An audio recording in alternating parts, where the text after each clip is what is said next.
Halo guys, selamat bertemu kembali di Akur Channel. Kali ini Mimin akan menceritakan kelanjutan Donghua Nine Sons Martial God bagian ke-133.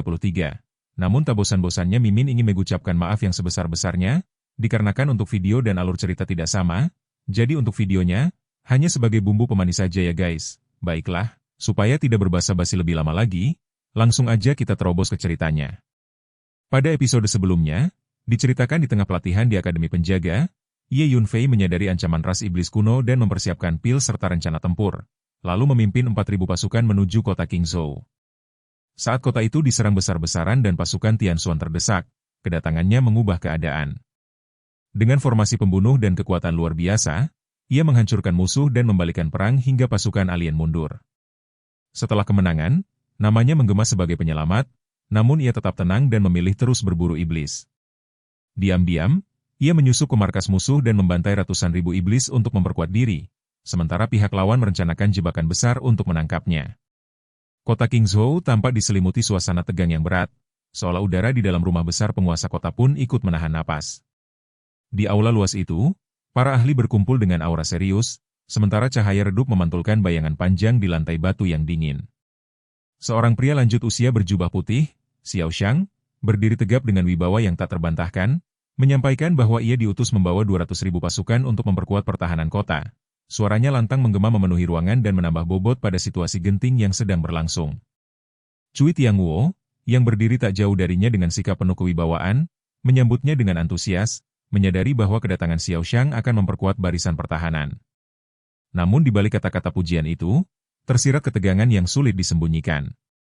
Xiao Shang merespons dengan rendah hati, namun segera mengalihkan pembicaraan pada kemenangan sebelumnya yang masih menjadi perbincangan di kalangan militer, sekaligus merendahkan dirinya di hadapan prestasi Cui Tiangguo, meskipun nada itu terasa lebih sebagai formalitas daripada ketulusan. Cui Tiangguo kemudian mengungkapkan bahwa kemenangan tersebut tidak lepas dari peran Ye Yunfei, sosok muda yang telah mengubah jalannya pertempuran. Dalam benaknya, bayangan pertempuran itu masih terasa jelas, penuh darah dan kehancuran, namun juga dipenuhi harapan yang lahir dari kekuatan luar biasa Ye Yunfei. Namun, Xiao Shang dengan tenang meremehkan hal itu, menyiratkan bahwa pujian terhadap Ye Yunfei telah berlebihan. Baginya, dalam perang, peran utama tetap berada di tangan komandan, sementara individu, sekuat apapun, hanya bagian kecil dari keseluruhan. Ucapan itu memicu reaksi berantai. Para tetua dari 4 kekuatan besar Zhongzhou yang berdiri di samping Xiao Shang mulai angkat bicara satu persatu, menyuarakan pandangan serupa dengan nada dingin dan penuh penilaian.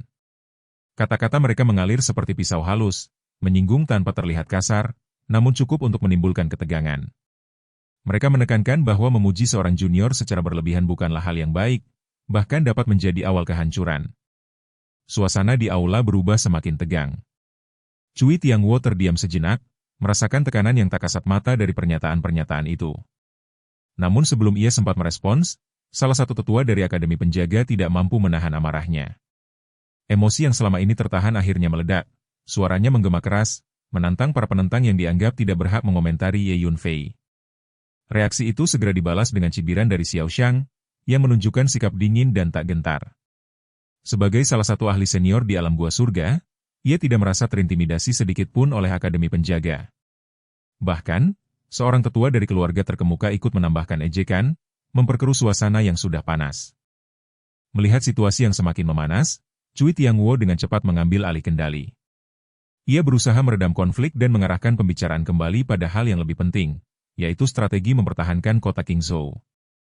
Namun upaya itu belum sempat membuahkan hasil ketika tiba-tiba dunia seolah runtuh. Gemuruh dahsyat mengguncang bumi. Dinding-dinding bergetar, udara berdesir hebat, dan seluruh bangunan seakan hendak runtuh. Getaran itu begitu kuat hingga membuat semua orang terkejut. Seseorang berteriak panik, menyadari bahwa pasukan asing telah datang kembali. Ekspresi Cui Tiangguo berubah drastis. Tanpa ragu, ia memimpin para ahli keluar dari kediaman, diikuti oleh yang lain yang melesat ke udara dengan kecepatan tinggi. Dari atas, pemandangan yang terbentang membuat siapapun yang melihatnya merasakan tekanan luar biasa. Pasukan asing datang seperti gelombang hitam tak berujung, mengepung kota Qingzhou dari segala arah.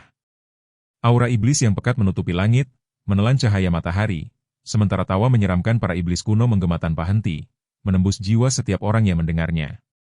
400.000 pasukan berdiri dengan niat membunuh yang mengerikan, menciptakan tekanan yang hampir tak tertahankan. Di barisan depan, sosok iblis kuno setinggi 8 meter melangkah maju dengan sikap arogan.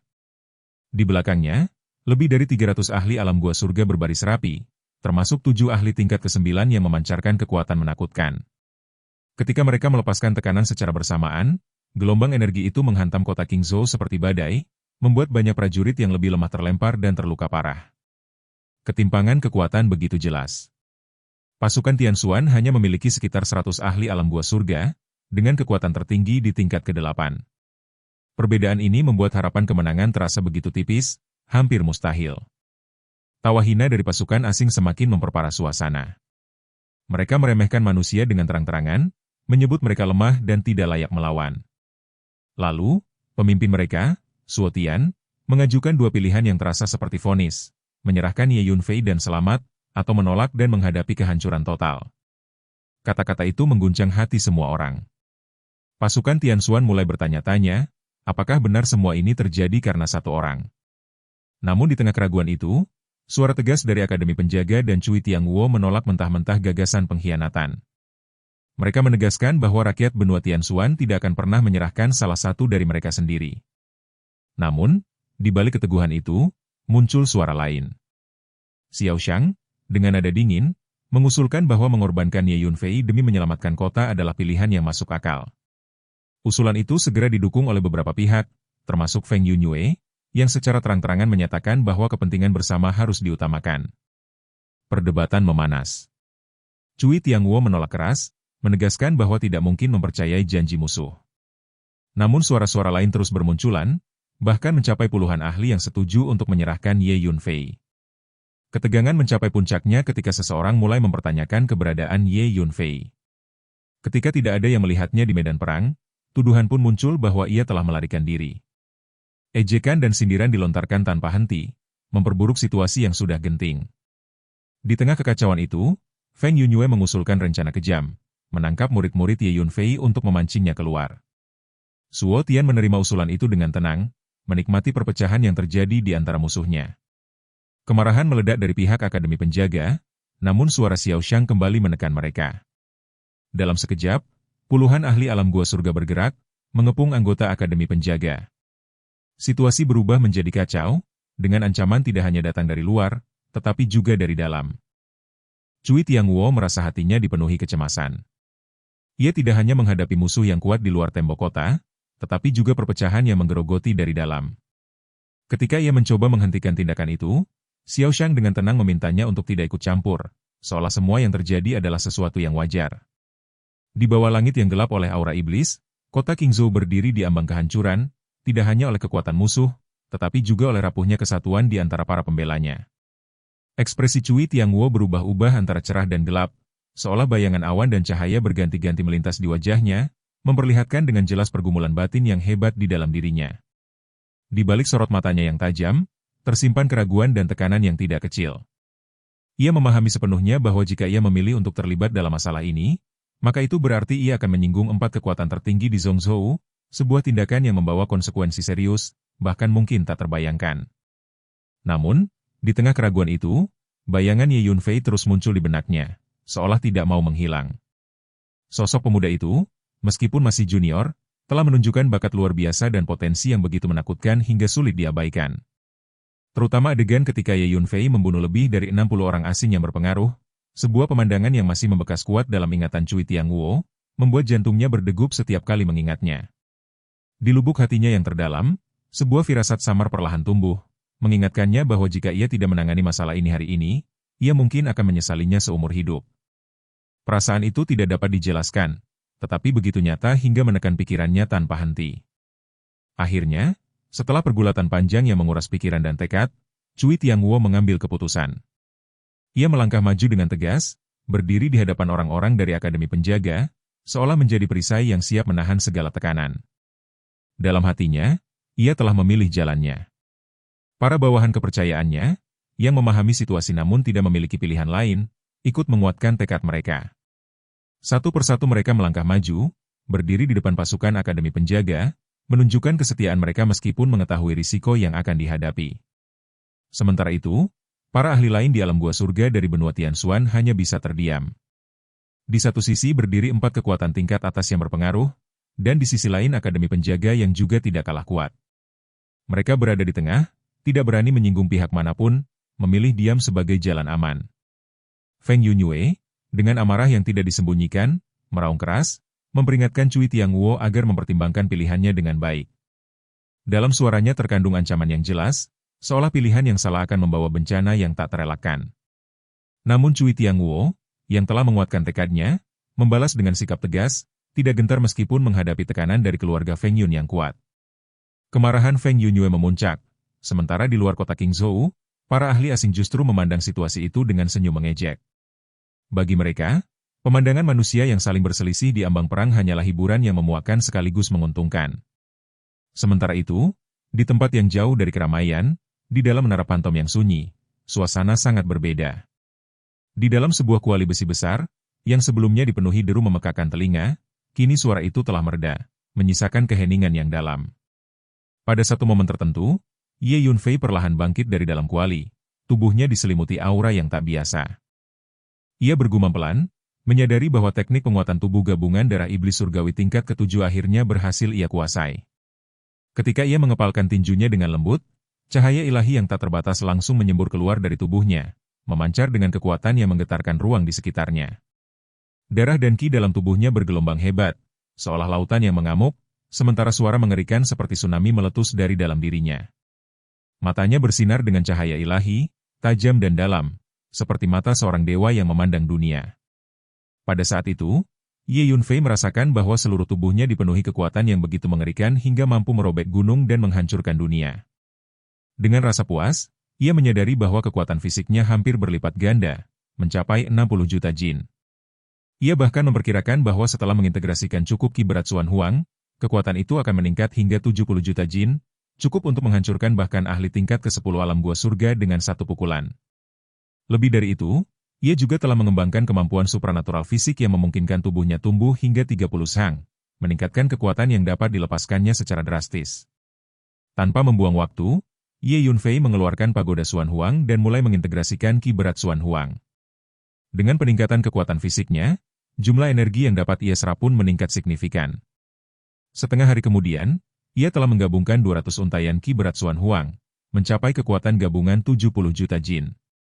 Setiap sel dalam tubuhnya bergemuruh, dipenuhi energi yang menakutkan, seolah mampu menghancurkan segalanya hanya dengan jentikan jari. Setelah merasakan kekuatan itu, Ye Yunfei memutuskan untuk kembali ke kota Qingzhou. Ia menyadari bahwa dalam 2 hari, pasukan asing kemungkinan besar sudah bergerak. Dengan satu langkah, tubuhnya melesat cepat, menembus ruang dengan kecepatan luar biasa. Setiap langkahnya mampu menempuh jarak 1 kilometer, dan dengan bantuan jubah bayangan surgawi, jarak itu seolah menyusut menjadi 1 inci, membuatnya bergerak seperti makhluk abadi yang menghilang dalam sekejap. Tak lama kemudian, ia sudah mendekati kota Qingzhou. Sementara itu, di kota yang sama, ketegangan semakin memuncak. Xiao Shang, dengan nada marah, mempertanyakan keputusan Cui Tianguo yang masih bersikeras ikut campur.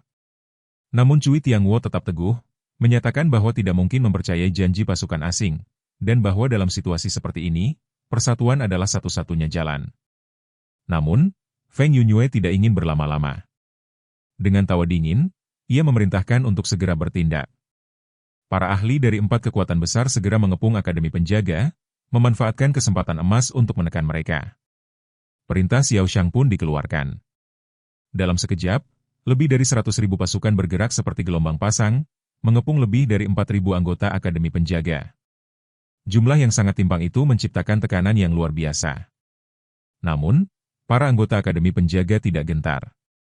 Mereka segera membentuk formasi pembunuh, melepaskan niat membunuh yang begitu besar hingga membentuk sosok hantu dewa perang yang menjulang ke langit, memegang 2 kapak raksasa. Aura itu begitu kuat hingga membuat semua yang melihatnya merasakan ketakutan.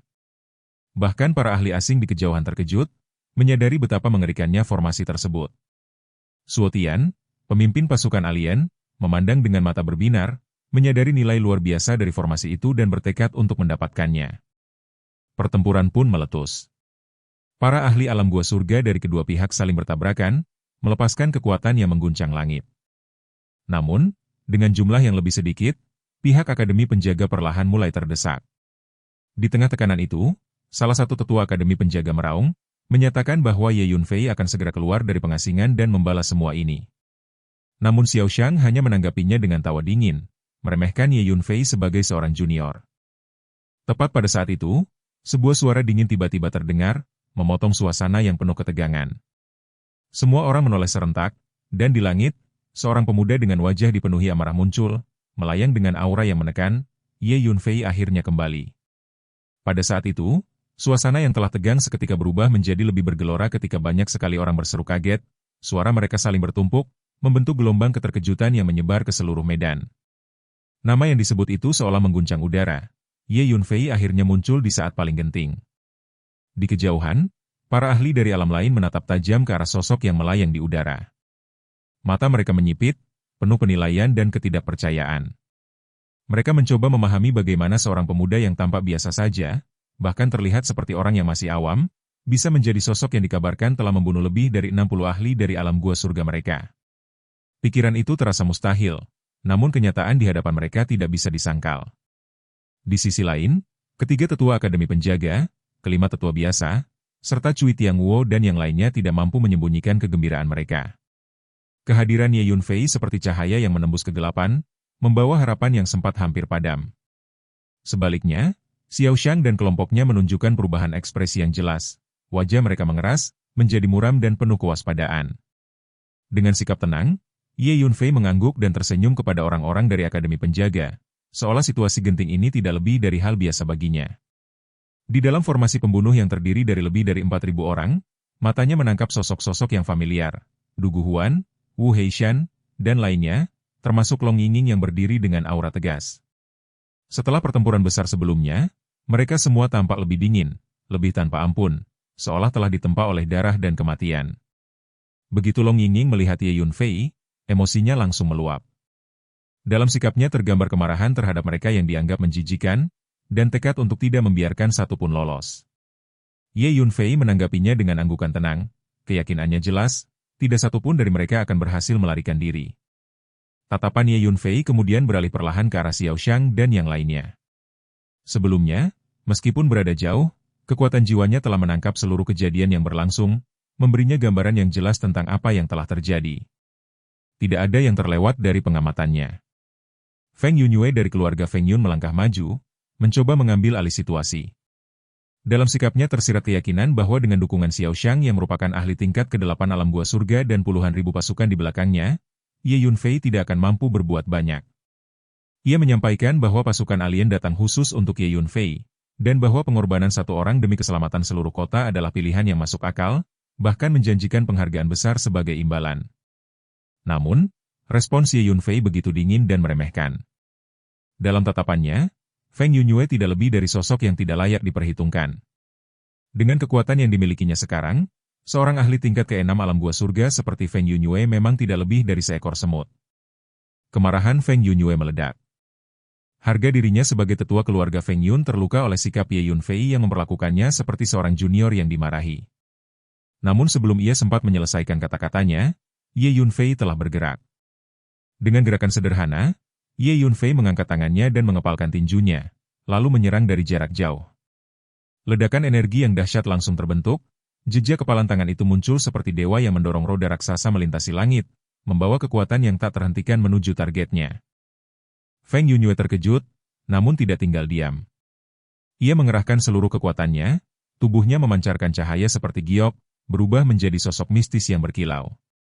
Dengan kekuatan penuh, ia melepaskan jejak telapak tangan giok seluas 1 hektar untuk menahan serangan tersebut, seni iblis berlapis bulan surgawi milik keluarga Feng Yun. Namun hasilnya mengejutkan semua orang. Jejak telapak tangan itu hancur seketika, seperti gelembung yang pecah di bawah sinar matahari. Tanpa kehilangan momentum, kepalan tangan Ye Yunfei terus melaju dan menghantam tubuh Feng Yunyue secara langsung. Tubuhnya meledak dalam sekejap, berubah menjadi kabut darah yang tersebar di udara. Keheningan langsung menyelimuti seluruh medan. Baik para ahli dari benua Tianxuan maupun dari alam lain terdiam, tidak percaya dengan apa yang baru saja terjadi. Seorang ahli tingkat ke-6 alam gua surga bahkan tidak mampu menahan satu pukulan dari jarak jauh, dibunuh semudah menyembelih ayam. Yang lebih mengejutkan, Ye Yunfei tampak santai, seolah belum menggunakan seluruh kekuatannya. Para ahli yang pernah menyaksikan kekuatan Ye Yunfei sebelumnya merasakan ketakutan yang lebih dalam. Dulu, meskipun kuat, ia masih membutuhkan beberapa pertarungan untuk mengalahkan ahli tingkat 5 atau 6. Kini, ia melakukannya dengan mudah, seolah itu hanya aktivitas biasa. Para ahli dari negeri asing pun tidak bisa menyembunyikan keterkejutan mereka. Sulit dipercaya bahwa benua tingkat rendah seperti benua Tianxuan mampu melahirkan jenius sekuat ini. Namun kejadian itu belum berakhir. Seorang tetua dari klan Xiao meraung marah, menuduh Ye Yunfei bertindak tanpa hukum dan tidak manusiawi karena membunuh di tengah situasi genting. Namun bagi Ye Yunfei, kata-kata itu tidak berarti apa-apa. Dengan tatapan acuh tak acuh, ia kembali mengangkat tangannya dan melayangkan pukulan dari jarak jauh. Energi kepalan tangan yang mengerikan kembali terbentuk dan melesat menuju tetua klan Xiao. Ketakutan langsung menguasai tetua itu. Ia berteriak histeris meminta bantuan, suaranya dipenuhi kepanikan. Xiao Shang tidak tinggal diam. Ia melangkah maju, melindungi tetua tersebut, dan mengayunkan lengan bajunya, memanggil sebuah segel putih besar yang terus membesar. Segel itu dihiasi bunga teratai putih yang bermekaran, memancarkan cahaya terang dengan kekuatan luar biasa. Sebagai artefak purba tingkat menengah, di bawah kendali penuh Xiao Shang, ia melepaskan tekanan energi yang sangat kuat.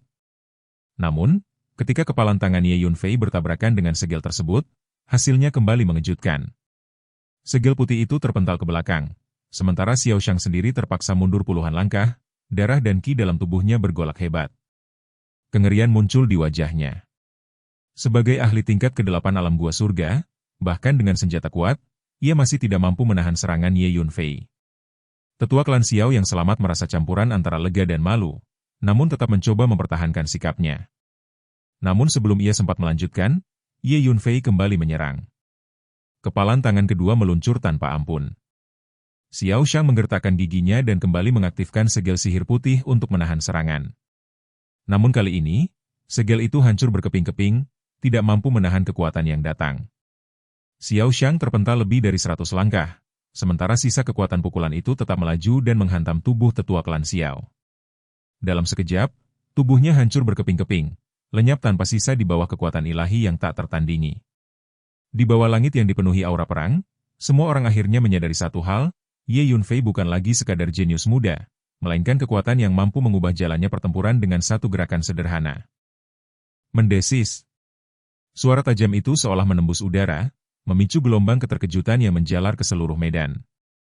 Pemandangan di hadapan mereka membuat banyak orang tersentak, napas mereka tercekat, dan mata mereka melebar tak percaya. Dengan hanya 2 pukulan dari jarak jauh, Ye Yunfei telah berhasil memukul mundur seorang ahli tingkat 8 dari alam gua surga sekaligus membunuh seorang ahli tingkat 5 dari alam gua surga. Metode seperti itu terasa begitu mengerikan, melampaui batas pemahaman mereka. Di antara kerumunan, seseorang terengah-engah dengan suara rendah, pikirannya dipenuhi ketakutan, menyadari bahwa para ahli di alam gua surga tampak tak berdaya seperti anak ayam di hadapan Ye Yunfei. Pemandangan itu begitu kontras dengan reputasi mereka selama ini sebagai sosok yang disegani. Tatapan Ye Yunfei yang dingin menyapu para ahli lain di alam gua surga yang sebelumnya menyerang pasukan Akademi Penjaga.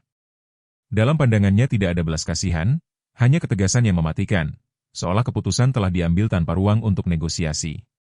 Begitu kata-kata itu selesai terucap dalam nada dingin, tubuhnya langsung bergerak. Dengan suara angin yang terbelah, sosoknya menghilang dan muncul kembali seperti hantu. Dalam sekejap, ia telah berteleportasi tepat di depan seorang ahli alam gua surga. Pria parubaya berjubah kuning itu, yang berada di tingkat ke-5, gemetar hebat. Ketakutan merayap di seluruh tubuhnya, membuat kakinya lemah dan suaranya bergetar ketika mencoba memohon penjelasan. Namun Ye Yunfei tidak memberinya kesempatan sedikit pun. Dengan sikap tenang, tangan kirinya tetap berada di belakang punggung, sementara tangan kanannya mengepal dan melayangkan pukulan pelan. Pukulan itu tampak sederhana, namun kekuatan yang terkandung di dalamnya begitu mengerikan hingga langsung menyelimuti targetnya. Dalam sekejap, tubuh pria berjubah kuning itu hancur, berubah menjadi kabut darah yang lenyap di udara. Tanpa jeda, sosok Ye Yunfei kembali menghilang. Dalam sekejap berikutnya, ia telah muncul di hadapan ahli lain di alam gua surga. Kecepatannya begitu luar biasa hingga para ahli di tingkat yang sama pun tidak mampu merasakan pergerakannya, apalagi menghindarinya. Ahli tersebut langsung berlutut, ketakutan menguasai dirinya sepenuhnya. Namun belas kasihan tidak pernah datang. Dengan satu pukulan, tubuhnya hancur berkeping-keping, lenyap tanpa jejak. Langkah demi langkah, Ye Yunfei bergerak seperti bayangan kematian. Setiap langkah yang diambilnya berarti satu nyawa melayang.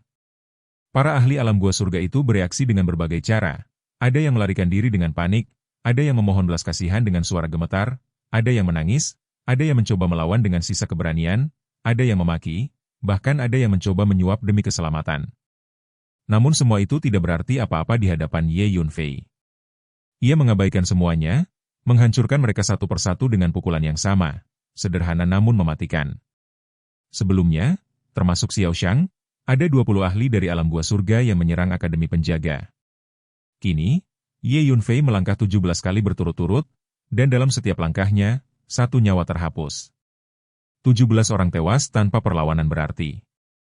Jika ditambah Feng Yunwei dan tetua klan Xiao yang telah lebih dulu terbunuh, jumlah korban kini mencapai 19 ahli alam gua surga. Yang tersisa hanyalah Xiao Shang. Seluruh mata tertuju pada Ye Yunfei. Dalam benak banyak orang, hanya satu kesimpulan yang muncul, rentan, benar-benar rentan. Para ahli yang selama ini dianggap tak tergoyahkan ternyata tidak mampu menahan satu pukulan pun darinya.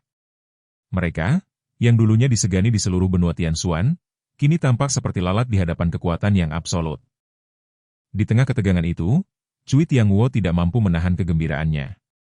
Tubuhnya sedikit gemetar, bukan karena takut, melainkan karena rasa lega dan antusiasme yang meluap. Ia menyadari bahwa keputusannya untuk berpihak pada Akademi Penjaga adalah taruhan besar, dan kini ia tahu bahwa ia telah menang. Dengan kekuatan Ye Yunfei yang mengerikan, ia merasa telah mendapatkan pendukung yang tak tergoyahkan. Sementara itu, Xiao Shang menatap Ye Yunfei dengan ekspresi ngeri. Ketakutan mulai merayapi dirinya, sesuatu yang jarang ia rasakan sepanjang hidupnya. Namun Ye Yunfei hanya menatapnya dengan acuh tak acuh, suaranya dingin dan tanpa emosi, menandakan bahwa kini giliran Xiao Shang telah tiba. Ketakutan Xiao Shang semakin dalam. Ia mencoba mengingatkan bahwa dirinya adalah utusan langsung Raja Kota, namun kata-kata itu terdengar hampa di hadapan kekuatan yang tak terhentikan. Ye Yunfei tetap tanpa ekspresi. Dalam sekejap, tubuhnya menghilang dan muncul tepat di depan Xiao Shang, melayangkan pukulan tanpa ragu. Xiao Shang meraung, mengerahkan seluruh kekuatannya. Segel sihir putih kembali muncul, memancarkan cahaya terang yang menyilaukan. Pada saat yang sama, energi spiritual dalam tubuhnya meledak, membentuk lonceng emas kuno yang menyelimuti dirinya.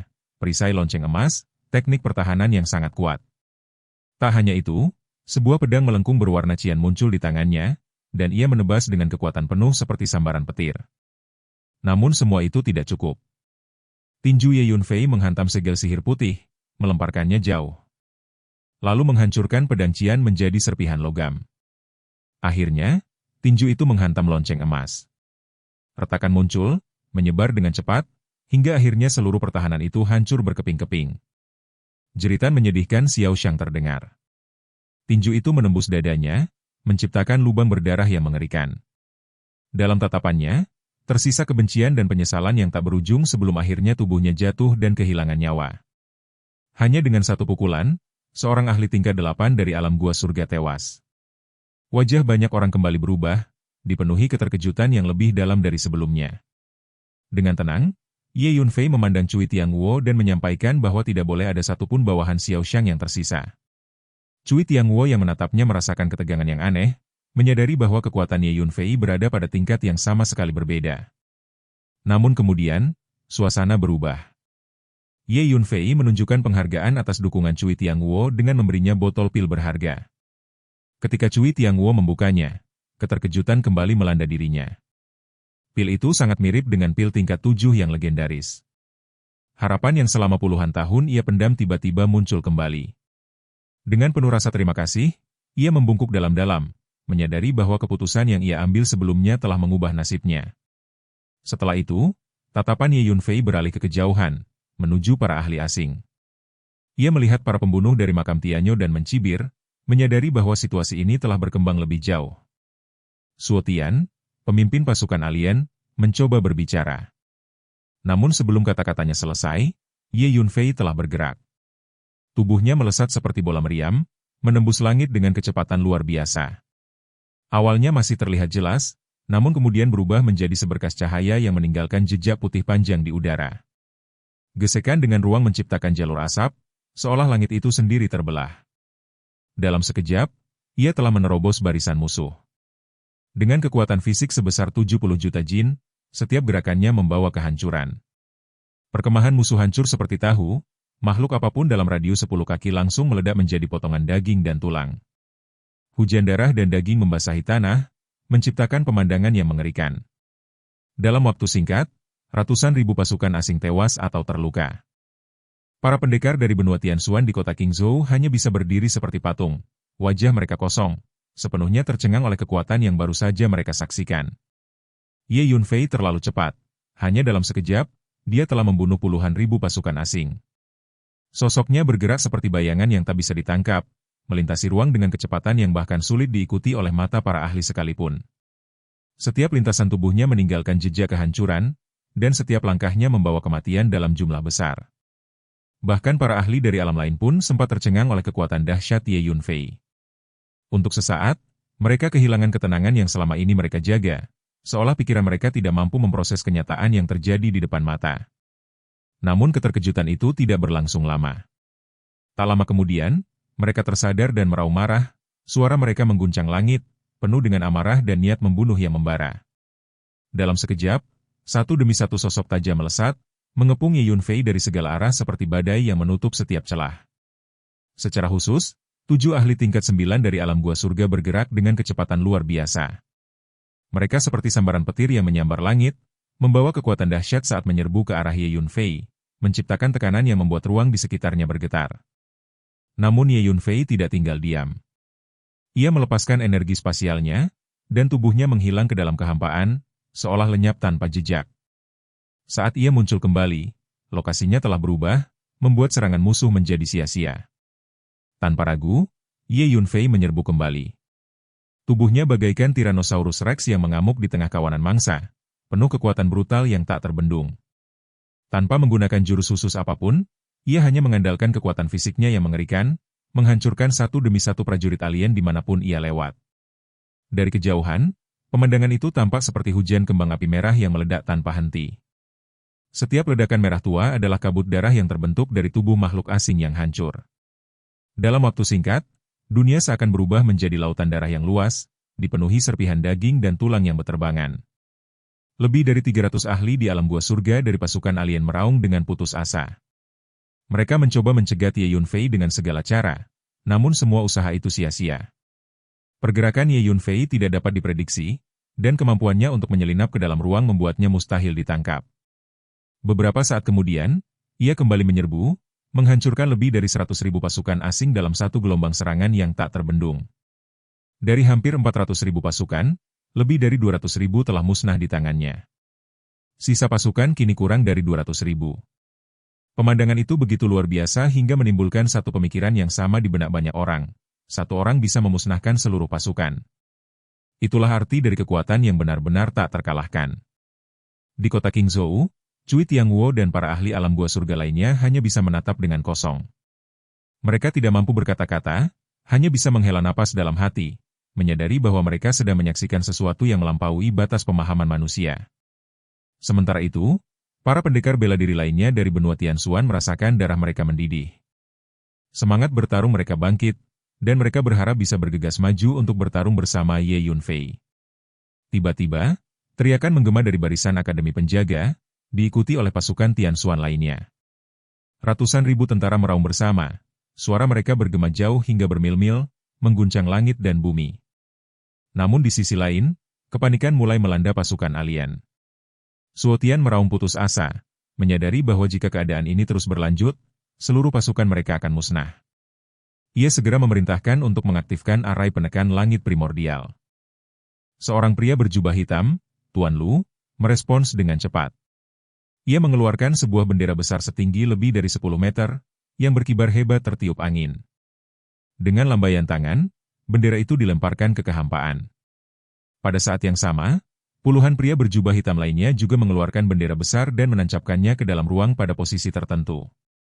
Satu demi satu, 81 bendera besar dimasukkan ke dalam ruang, dan dalam sekejap, dunia seolah tenggelam, suasana berubah menjadi berat dan menekan. Ye Yunfei berhenti sejenak, memandang ke arah bendera-bendera itu. Dengan energi spasialnya, Ia dapat melihat dengan jelas struktur formasi tersebut meskipun tidak tampak oleh mata biasa. Ia menyadari bahwa itu adalah formasi besar yang memenjarakan kehampaan. Ia merasakan kekuatan formasi itu dan sedikit mengerutkan kening. Formasi tersebut cukup kuat, dan bahkan dengan kemampuannya saat ini, akan membutuhkan waktu untuk menembusnya. Namun ia tidak panik. Ia segera melepaskan kekuatan jiwanya, menganalisis 81 bendera tersebut, mencari titik tumpu yang menjadi kunci untuk menghancurkan formasi. Sementara itu, perintah untuk mengepung telah dikeluarkan. Lebih dari 300 ahli dari alam lain bergerak cepat, mengepung Ye Yunfei dari segala arah. Di garis depan berdiri 7 ahli tingkat 9 dari alam gua surga, memancarkan aura yang menakutkan. Suo Tian memerintahkan semua orang untuk mengeluarkan seluruh harta karun mereka. Dalam sekejap, lebih dari 100 artefak magis muncul, mulai dari tingkat rendah hingga tingkat tinggi, memancarkan energi yang mengguncang langit dan bumi.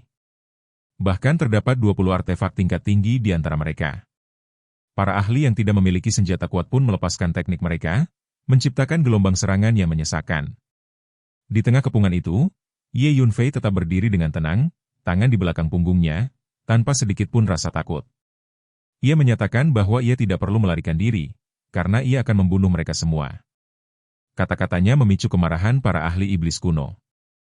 Mereka menganggapnya arogan, tidak tahu diri, dan terlalu meremehkan kekuatan mereka.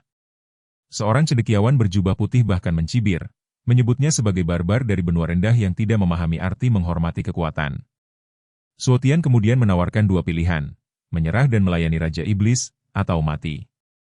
Namun Ye Yunfei hanya tersenyum tipis, memandang rendah tawaran itu. Baginya, Raja Iblis tidak lebih dari makhluk yang tidak layak diperhitungkan. Kata-kata itu memicu kemarahan besar. Para ahli asing meraung, menganggapnya sebagai penghinaan berat yang tidak bisa dimaafkan. Akhirnya, perintah serangan dikeluarkan.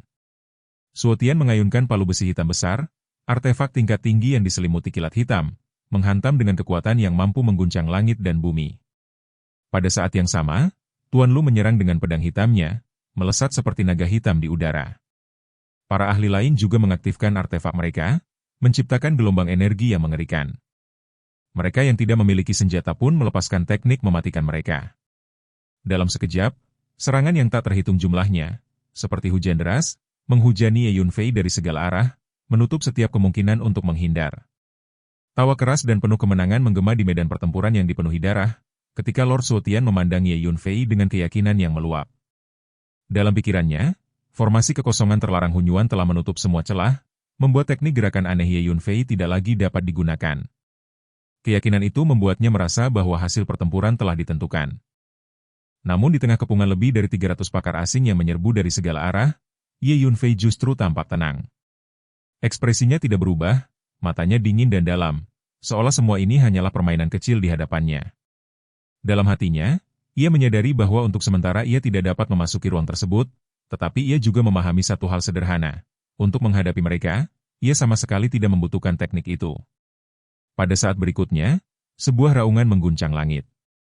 Suara itu bukan sekadar teriakan, melainkan gelombang kekuatan fisik yang meledak dari dalam tubuh Ye Yunfei, menyapu seluruh area seperti badai yang tak terbendung.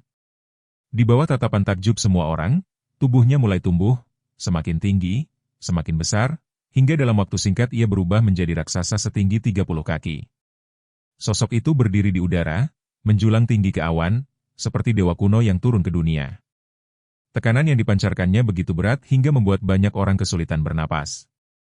Pemandangan itu membuat banyak orang terkejut hingga kehilangan kata-kata, tidak mampu membedakan apakah yang mereka lihat adalah manusia atau monster.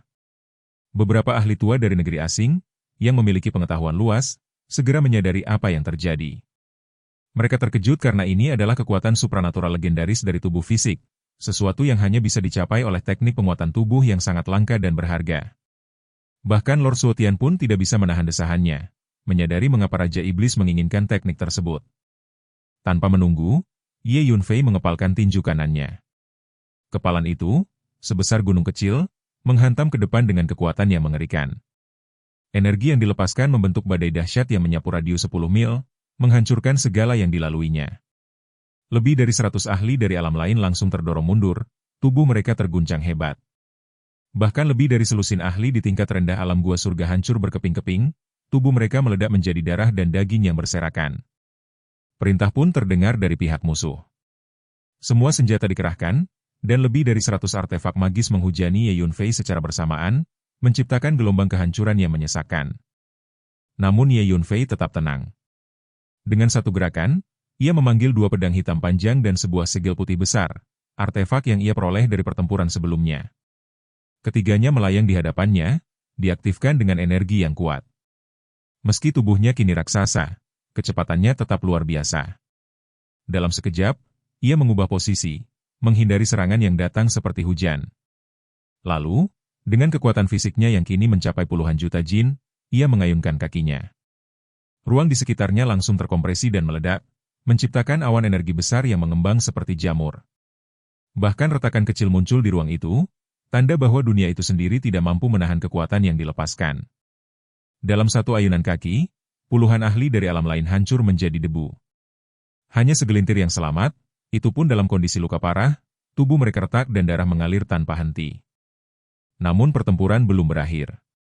Para ahli tingkat 9 dari alam gua surga meraung, memaksa diri untuk menyerang kembali.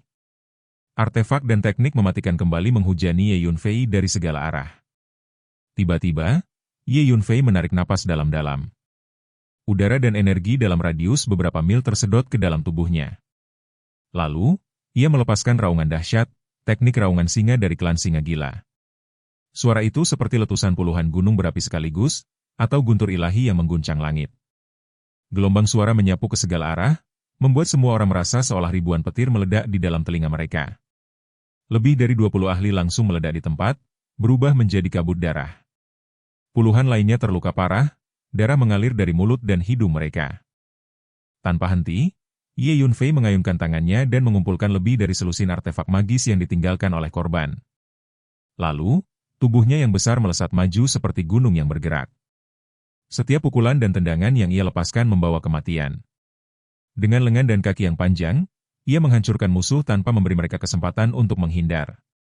Dalam waktu singkat, lebih dari 100 ahli asing tewas, termasuk yang berada di tingkat tinggi. Kini, hanya 7 ahli tingkat 9 yang tersisa. Keterkejutan melanda seluruh medan. Bahkan mereka yang menyaksikan tidak dapat menahan rasa merinding.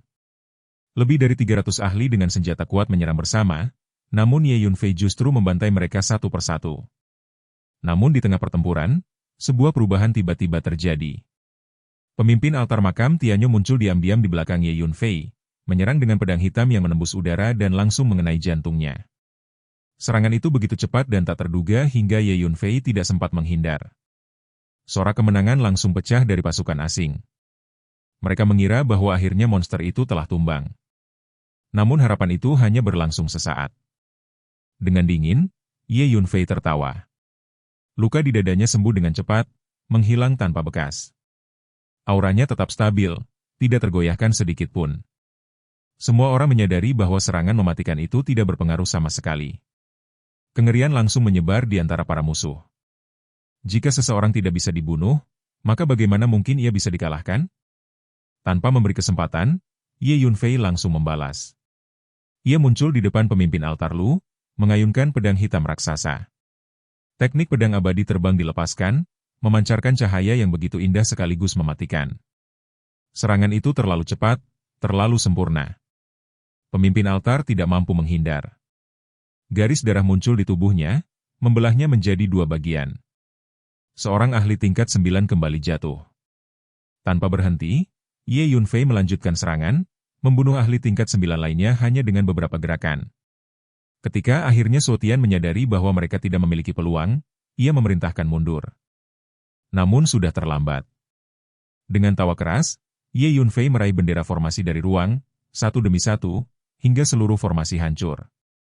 Tanpa formasi itu, ia kembali bebas menggunakan teknik spasialnya. Para ahli yang tersisa menjadi pucat. Mereka tahu bahwa harapan mereka telah hilang. Dengan suara tenang, Ye Yunfei menyatakan bahwa tidak seorang pun akan lolos. Dan pada saat itu, keputusasaan sepenuhnya menyelimuti sisa pasukan asing. Pada saat itu, para ahli asing tersebut telah kehilangan semua semangat untuk bertarung. Wajah-wajah yang sebelumnya dipenuhi kesombongan kini berubah menjadi pucat, mata mereka dipenuhi ketakutan yang tidak bisa disembunyikan. Tanpa ragu lagi, mereka semua berbalik dan melarikan diri, meninggalkan segala bentuk kehormatan demi menyelamatkan nyawa. Ledakan demi ledakan terdengar saat tubuh tinggi Ye Yunfei bergerak dengan kecepatan yang luar biasa. Sosoknya melesat seperti naga yang membelah langit atau seperti bintang jatuh yang meluncur di cakrawala malam. Dalam setiap langkahnya, kematian mengikuti tanpa ampun, dan hampir setiap gerakan yang ia lakukan merenggut satu nyawa. Para ahli asing yang sebelumnya menyerangnya dengan lebih dari 300 orang kini tidak lagi memiliki keberanian untuk melawan. Ketika mereka berpencar dan melarikan diri, jarak antara mereka dan kematian justru semakin pendek. Dalam waktu singkat, lebih dari setengah dari mereka telah terbunuh, tubuh mereka hancur tanpa sisa. Bahkan di tengah pengejaran, Ye Yunfei tidak berhenti. Ia berulang kali menjentikan jarinya, melepaskan pukulan dari jarak jauh yang menghantam target dengan presisi mematikan. Satu demi satu musuh jatuh dari langit seperti daun kering yang terhempas angin badai. Dengan bantuan jubah bayangan surgawi yang meningkatkan kecepatannya 10 kali lipat, pergerakan Ye Yunfei menjadi begitu cepat hingga para ahli asing itu sama sekali tidak memiliki kesempatan untuk melarikan diri. Mereka seperti mangsa yang dikejar oleh predator yang tidak bisa ditandingi. Beberapa di antara mereka, ketika dihadapkan pada batas hidup dan mati, kehilangan seluruh keberanian mereka. Mereka berlutut, tubuh mereka gemetar, memohon belas kasihan dengan suara yang hampir tak terdengar. Namun bagi Ye Yunfei, semua itu tidak berarti apa-apa. Dengan satu serangan telapak tangan, mereka lenyap tanpa bekas. Akhirnya, hanya satu sosok yang tersisa, Tuan Suotian. Ia telah melarikan diri jauh, hampir menghilang di cakrawala, mencoba meninggalkan semua kekacauan di belakangnya. Suaranya yang penuh dendam bergema seperti guntur dari kejauhan, mengandung janji balas dendam yang sia-sia. Namun Ye Yunfei hanya menanggapinya dengan tenang. Tanpa sedikit pun emosi, ia menyatakan bahwa kesempatan itu tidak akan pernah ada. Dalam sekejap, tubuhnya bergerak.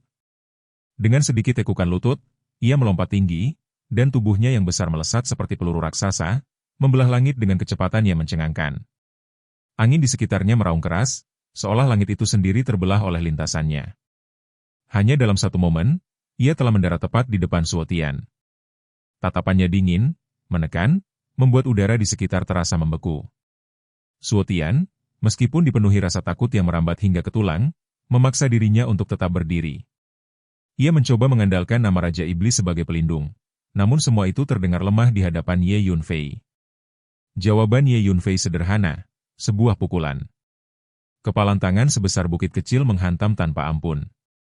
Suotian meraung, mencoba melawan dengan seluruh kekuatannya, namun semua itu sia-sia. Dalam beberapa langkah singkat, tubuhnya hancur, berubah menjadi kabut darah yang lenyap tertiup angin. Lebih dari 300 pakar asing, tak satu pun berhasil lolos. Di sisi lain, lebih dari 100.000 pasukan asing yang tersisa diliputi kepanikan total.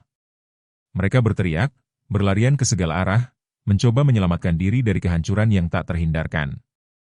Namun Ye Yunfei tidak membiarkan satupun dari mereka pergi begitu saja. Dengan langkah ringan, tubuhnya melesat seperti bintang jatuh yang mengejar bulan, mengejar pasukan yang melarikan diri itu. Setiap gerakan tubuhnya membawa kehancuran. Dimanapun ia lewat, pasukan asing hancur berkeping-keping, tubuh mereka tidak mampu menahan kekuatan yang dilepaskan. Dalam waktu singkat, sebagian besar dari ratusan ribu pasukan itu telah dimusnahkan. Hanya segelintir yang berhasil melarikan diri, meninggalkan medan perang yang kini berubah menjadi neraka. Keheningan total menyelimuti langit dan bumi. Kabut darah tebal menggantung di udara, menyelimuti seluruh wilayah seperti tirai merah yang mengerikan. Tanah dipenuhi potongan tubuh yang hancur, darah mengalir seperti sungai yang tak pernah berhenti. Pasukan asing yang berjumlah ratusan ribu orang telah dimusnahkan sepenuhnya. Di kota Qingzhou, semua pendekar bela diri dari benua Tianxuan hanya bisa menatap dengan kosong. Mata mereka dipenuhi keterkejutan yang begitu dalam hingga terasa mati rasa. Beberapa di antara mereka bahkan bergumam tanpa sadar, mencoba memahami apa yang baru saja terjadi. Pada saat itu, langit seolah meneteskan darah, dan suasana di sekeliling terasa seperti ratapan hantu dan roh yang berkabung. Dengan satu lambaian tangan, Ye Yunfei memanggil senjata-senjata ampuh yang berserakan di medan perang. Artefak-artefak itu melesat ke arahnya, mendarat di telapak tangannya dengan tertib. Ia memeriksanya dengan tenang, merasa puas karena semua itu akan berguna untuk meningkatkan kualitas pedang roh 5 elemen miliknya. Setelah menyimpannya, Ye Yunfei berbalik dan berjalan kembali menuju kota Qingzhou. Dengan setiap langkahnya, tubuh raksasa itu perlahan menyusut, kembali ke ukuran normal setelah beberapa puluh langkah. Akhirnya, ia mendarat di kota, melangkah dengan tenang, tangan di belakang punggungnya, seolah semua yang terjadi hanyalah hal biasa. Di saat itu, Cui Tianguo mengambil kesempatan. Dengan suara lantang, ia mengusulkan agar Ye Yunfei menjadi panglima tertinggi pasukan di kota Qingzhou. Ia telah memutuskan untuk sepenuhnya berpihak pada Ye Yunfei. Ratusan ribu tentara Tianxuan langsung merespons dengan raungan serempak, suara mereka mengguncang langit. Hanya mereka dari 4 kekuatan teratas Zhongzhou yang tetap diam, wajah mereka dipenuhi ketidakpuasan. Cui Tianguo kembali memimpin seruan penghormatan, dan seluruh pasukan mengikuti. Suara mereka bergema hingga puluhan mil. Namun Ye Yunfei tidak memedulikan gelar itu. Ia tidak menerima maupun menolak, mengabaikannya sepenuhnya. Ia berjalan menuju kelompok akademi penjaga dan tersenyum tipis. Ketika seorang lansia menanyakan kondisinya setelah serangan di jantung, Ye Yunfei hanya menjawab bahwa itu hanyalah cedera ringan. Pandangan Ye Yunfei kemudian beralih kepada Du Guhuan, Wu Heishan, Long Yingning, Xiao Hui, Wen Zi, dan lainnya. Mereka tampak canggung, ingin berbicara namun ragu. Melihat itu, Ye Yunfei tertawa ringan, memecah suasana. Wu Heishan akhirnya mendekat dengan ekspresi lega, mengungkapkan kekagumannya. Wen Zi pun mendekat dengan rasa penasaran, sementara Long Yingning memandangnya dengan kekaguman tanpa menyembunyikan perasaannya. Di sisi lain, Cui Tianguo kembali mendekat, melaporkan bahwa para bawahan kepercayaan Xiao Xiang telah ditangkap. Di kejauhan, lebih dari 1.000 orang terlihat terikat. Tanpa ragu, Ye Yunfei memerintahkan agar semuanya dibunuh. Perintah itu langsung dilaksanakan. Lebih dari 1.000 orang tewas dalam sekejap. Namun itu belum berakhir. Ye Yunfei juga memerintahkan agar anggota dari keluarga Feng Yun, keluarga Xiao, sekte Tianyan, dan sekte Shen Feng turut dibersihkan. Cui Tianguo sempat ragu, menyadari konsekuensi besar dari tindakan itu. Namun akhirnya, ia mengangguk dengan tegas. Ia memahami bahwa keputusan itu berarti ia telah sepenuhnya berpihak pada Ye Yunfei dan memutus hubungan dengan 4 kekuatan besar di Zhongzhou. Dengan tekad yang bulat, Cui Tianguo bersama para pengikutnya mulai membersihkan semua unsur dari 4 kekuatan tersebut di kota Qingzhou, menandai awal dari perubahan besar yang tak bisa lagi dihentikan. Begitu Cui Tianguo mengambil keputusan, dia bertindak tanpa ragu-ragu. Tekad yang telah bulat di dalam hatinya langsung diwujudkan dalam tindakan yang cepat dan tanpa belas kasihan. Tak lama kemudian, orang-orang dari 4 kekuatan teratas di kota Zhongzhou dibantai tanpa ampun. Jeritan mereka menggema di seluruh kota, memanggil ibu mereka dalam kepanikan dan keputusasaan yang tak tertahankan. Di tengah kekacauan itu, perhatian Ye Yunfei tiba-tiba tertarik pada sesuatu yang berbeda. Pandangannya beralih ke suatu lokasi di luar kota Qingzhou, seolah ada sesuatu yang tidak biasa di sana. Di sebuah tanah datar yang sunyi, berdiri seorang pendeta Taois. Wajahnya kurus, tampak seperti telah melewati waktu yang panjang, dan jubah Taois lamanya bergoyang perlahan tertiup angin. Ia berdiri dengan tenang, memandang Ye Yunfei dari kejauhan dengan ekspresi yang rumit, seakan membawa banyak emosi yang tidak mudah diungkapkan. Ye Yunfei segera merasakan sesuatu yang tidak biasa. Ia mengangkat pandangannya keluar kota, dan tatapannya langsung bertemu dengan pandangan pendeta Taois itu. Dalam sekejap, ruang di antara mereka seolah membeku. Mata Ye Yunfei menyipit, mengenali sosok tersebut. Pendeta Taois itu tidak lain adalah guru Taois Bumi Agung yang pernah ditemuinya di medan perang kuno di wilayah timur. Sosok yang dahulu telah mengajarinya ilmu geomansi, namun pada saat itu masih belum sepenuhnya dibangkitkan. Kini, jelas bahwa kebangkitan itu telah berhasil. Keduanya saling menatap sejenak, tanpa kata, namun dipenuhi pemahaman yang dalam. Dalam keheningan itu, Ye Yunfei menyunggingkan senyum tipis, mengisyaratkan pertanyaan tentang kemungkinan balas dendam. Ia mengingat bagaimana ia pernah mencuri setengah dari urat spiritual bumi milik pendeta Taois itu. Namun sang Taois hanya menggelengkan kepala. Ia mengakui dengan jujur bahwa dengan kekuatan Ye Yunfei saat ini, ia tidak memiliki kemampuan untuk membalas dendam. Nada suaranya tenang, tanpa dendam, hanya pengakuan atas kenyataan. Kemudian, dengan nada santai, ia menyinggung cara pertemuan mereka, seolah bertanya apakah ini cara yang tepat untuk menyapa teman lama. Tawa ringan keluar darinya, sebelum ia tiba-tiba menggali ke dalam tanah dan menghilang. Dalam sekejap, ia muncul kembali di dalam kota Qingzhou, berdiri tepat di depan Ye Yunfei. Keahliannya dalam geomansi benar-benar luar biasa, bahkan Ye Yunfei sendiri mengakui bahwa ia masih berada di bawahnya dalam hal ini. Pendeta Taois itu menatap Ye Yunfei dengan kagum. Ia merasakan darah dan energi yang mengerikan di dalam tubuh Ye Yunfei, dan tidak bisa menyembunyikan keterkejutannya atas perkembangan yang begitu pesat dalam waktu yang singkat. Ye Yunfei hanya menjawab dengan santai, bahkan memberikan kesempatan jika sang Taois ingin mencoba mengujinya. Namun di balik sikap santai itu, aura pembunuh samar mulai terpancar, menandakan kewaspadaan yang tinggi. Ia tidak pernah benar-benar lengah terhadap sosok ini. Bagaimanapun juga, Taois Dadi adalah seorang penjajah dari wilayah bintang Xuan Huang, yang pernah mengikuti pasukan alien menyerbu benua Tianxuan. Bahkan sebelum kematiannya dahulu, ia telah membuat berbagai pengaturan untuk membangkitkan kembali mayat iblis kuno. Sosok seperti itu jelas tidak bisa dianggap remeh. Merasakan aura membunuh tersebut, Taois Dadi terkejut dan segera mundur beberapa langkah. Ia melambaikan tangannya, menegaskan bahwa ia tidak memiliki niat untuk menyerang. Setelah menyaksikan kekuatan Ye Yunfei di medan perang, ia tahu betul bahwa melawan adalah pilihan yang mustahil. Ye Yunfei kemudian langsung menanyakan tujuan kedatangannya. Tanpa bertele-tele, Taois Dadi mengungkapkan maksudnya. Ia ingin Ye Yunfei membantunya memurnikan sejumlah pil berharga. Ia menjelaskan kondisi tubuhnya yang masih berada dalam keadaan setengah mati, dipenuhi energi mayat akibat kematian panjangnya.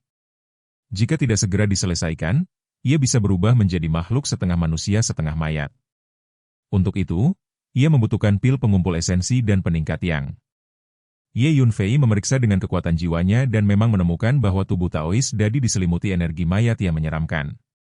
Taois itu bahkan telah menyiapkan semua bahan yang diperlukan, mengeluarkan berbagai obat berharga yang melayang di hadapan Ye Yunfei. Namun Ye Yunfei tetap diam, menatapnya sejenak, sebelum menolak dengan tenang. Ia mempertanyakan alasan mengapa ia harus membantu, mengingat hubungan mereka tidaklah dekat. Ia bahkan berbalik untuk pergi. Taois Dadi langsung panik. Ia segera menghentikan Ye Yunfei, menawarkan berbagai imbalan, kristal spiritual, ramuan, artefak magis, semuanya ia keluarkan dalam jumlah besar hingga tampak seperti gunung kecil yang melayang di udara. Namun Ye Yunfei tetap tidak tertarik. Melihat itu, Taois Dadi mencoba pendekatan lain. Ia berbicara tentang geomansi, menjelaskan bahwa teknik tersebut bukan hanya untuk membaca medan, tetapi juga dapat menjadi kekuatan tempur yang luar biasa jika dikembangkan hingga tingkat tinggi. Ia menawarkan untuk membimbing Ye Yunfei. Namun Ye Yunfei tetap tidak tergoyahkan. Ia percaya bahwa dirinya dapat mengembangkan teknik itu sendiri tanpa bantuan. Taois Dadi tidak menyerah. Ia terus menambahkan tawaran, tentang lokasi batu jiwa yang melimpah, tentang informasi markas makam Tianyo, hingga berbagai hal lain yang mungkin menarik perhatian Ye Yunfei. Akhirnya, ia mengungkapkan satu hal yang benar-benar mengubah situasi. Ia menyebut negeri para dewa yang jatuh. Ye Yunfei terkejut. Tempat itu adalah wilayah legendaris di medan bintang Xuan Huang, tempat di mana para dewa dikabarkan jatuh. Meskipun penuh bahaya, tempat itu juga menyimpan peluang besar dan bahkan kemungkinan keberadaan obat setengah dewa. Taois Dadi menjelaskan bahwa tempat itu hanya terbuka setiap 600 tahun sekali, dan hanya mereka yang mendapat izin dari kekuatan besar yang bisa masuk. Namun ia memiliki cara untuk mendapatkan kualifikasi tersebut.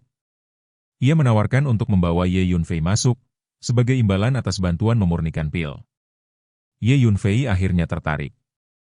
Ia mempertimbangkan semua tawaran tersebut, dan dengan tenang menyatakan bahwa ia menerima semuanya, baik kristal, ramuan, artefak, bimbingan geomansi, informasi, maupun akses ke negeri para dewa yang jatuh.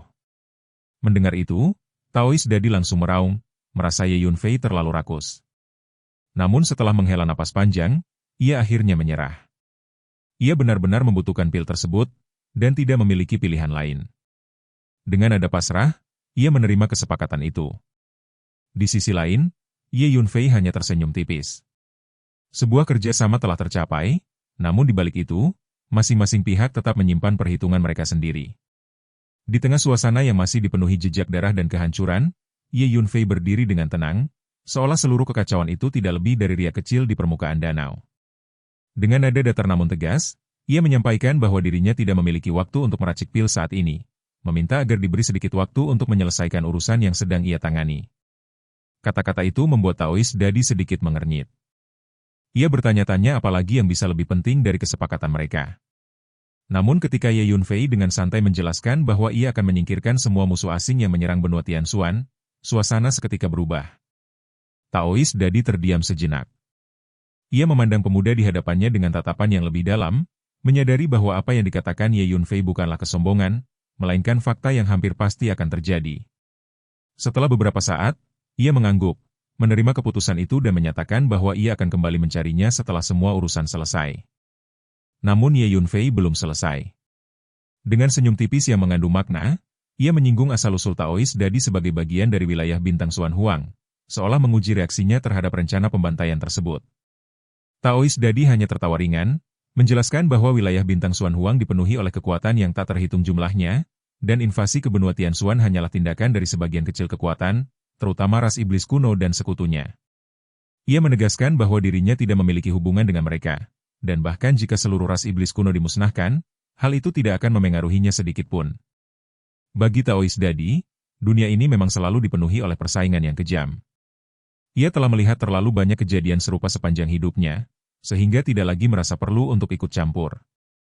Setelah mengucapkan itu, sosoknya perlahan tenggelam ke dalam tanah dan menghilang, meninggalkan Ye Yunfei yang kembali fokus pada urusannya. Tak lama kemudian, Cui Tiangwo mendekat dan melaporkan bahwa semua orang dari keempat faksi telah disingkirkan. Ye Yunfei mengangguk, lalu segera memberikan perintah berikutnya, meminta seluruh pasukan untuk bersiap, karena dalam setengah jam mereka akan berangkat menuju kota Tianxiu. Perintah itu langsung membangkitkan semangat Cui Tiangwo. Kota Tianxiu adalah benteng utama pasukan asing di Zhongzhou, dan menyerangnya berarti menghadapi pertempuran besar berikutnya. Setengah jam kemudian, semua persiapan telah selesai. Cui Tiangwo, yang kini bertindak seperti tangan kanan Ye Yunfei, melaporkan bahwa pasukan telah siap sepenuhnya. Meskipun sebelumnya ia adalah sosok yang dihormati di seluruh benua Tianxuan, kini ia menunjukkan sikap hormat yang tulus di hadapan Ye Yunfei. Ia telah menyaksikan kekuatan yang melampaui batas nalar, kekuatan yang mampu membunuh 7 ahli tingkat 9 alam gua surga. Dalam benaknya, Ye Yunfei telah berada di tingkat yang sama, bahkan mungkin melampaui tokoh-tokoh tertinggi seperti Gu Cheng. Dengan satu anggukan dari Ye Yunfei, pasukan pun bergerak.